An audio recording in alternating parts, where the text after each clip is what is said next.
Okay, let's talk about something that happens to, well, pretty much every plant owner. You have a plant you absolutely love, you think you're doing everything right, and then it just starts to look sad. Today, we're going to learn how to rescue it from what is basically the silent killer of houseplants, overwatering. So you're looking at that droopy, yellowing plant, and this is the question screaming in your head, right? You get that sinking feeling in your stomach. But hold on. The good news is, in a lot of cases, it absolutely can be saved. You just have to know what's really going on. And here's the real irony. This whole situation usually doesn't happen because of neglect. It's actually a case of caring a little too much. It's a problem born from good intentions. And seriously, if you're nodding along right now, just take a breath. You are in very good company. This is, hands down, the #1 mistake that well-meaning plant parents make. So let's break down why it happens and, more importantly, how to fix it for good.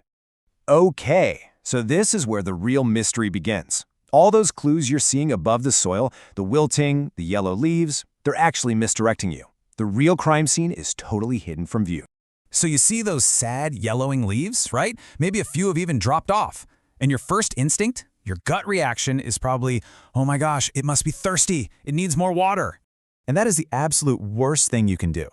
See, the leaves are just the messengers. They're showing symptoms of a much bigger, much deeper issue that's happening down in the roots. So here's the deal. We all know roots need water, but, and this is the part we often forget, they also need to breathe. Healthy soil is like a sponge, full of these tiny air pockets.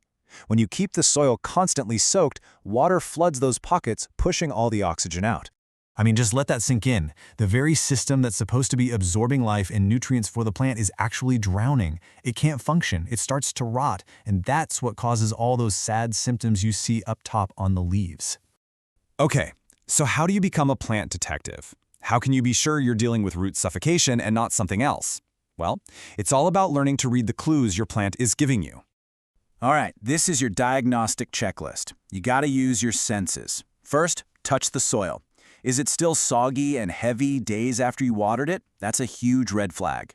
Next, look at the leaves. Are they turning yellow and getting kind of soft, especially the older ones down at the bottom? And finally, smell it. Yeah, I'm serious. Healthy soil smells earthy. If you get a sour, kind of swampy smell, that's the smell of root rot. All right, you made the diagnosis. Now it's time to scrub in. We're not giving up on this plant. It's time to perform a rescue operation and give it a real fighting chance. Okay, here we go, step by step. First, and this might seem obvious, but put the watering can down, just stop. Next is the moment of truth. Gently slide the plant out of his pot and look at the roots. Healthy roots are firm and white or light colored. Rotted roots are going to be dark, mushy, and maybe even slimy. Now for the surgery. Get some clean scissors and trim off every single bit of that rotted stuff. You have to be thorough. And finally, give it a fresh start. A new pot with drainage holes that's crucial and fresh, dry soil. So the emergency surgery is over, but we're not out of the woods yet. Now the plant is in recovery, and this next part is all about patience and knowing what to expect. This is so important. Even after you've done everything right, you might still see some leaves turn yellow and fall off. Don't panic. The plant is in survival mode. It's smartly shedding some leaves so it can focus all of its energy on rebuilding a healthy new root system.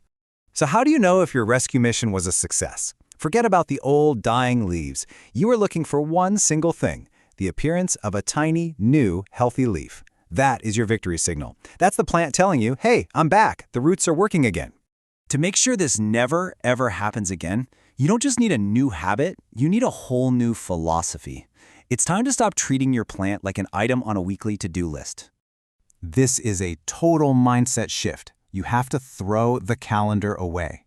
Watering Wednesday is a trap that gets so many plants into trouble. Instead, your new approach is to be responsive. You water the plant when it tells you it's thirsty, not when your schedule says it's time. And here is the simplest, most powerful tool you have for that new philosophy. It's your own finger. Before you even think about grabbing the watering can, just do this. Stick your finger about 2 inches down into the soil. If it comes out dry, okay, it's go time. If there's any moisture, if any soil sticks to it, put the can down and walk away. It is that easy. I love this quote because it just sums it all up, doesn't it? The goal isn't to be the busiest plant parent, it's to be the most observant one. It's about listening to your plant and responding, not just acting out of habit. Sometimes less really is more. So we'll leave you with this thought. Learning to spot the signs of overwatering, that's like learning the first few words of a new language. You've just opened up a new line of communication. The real fun starts now, when you begin to understand everything else your plants have been trying to say.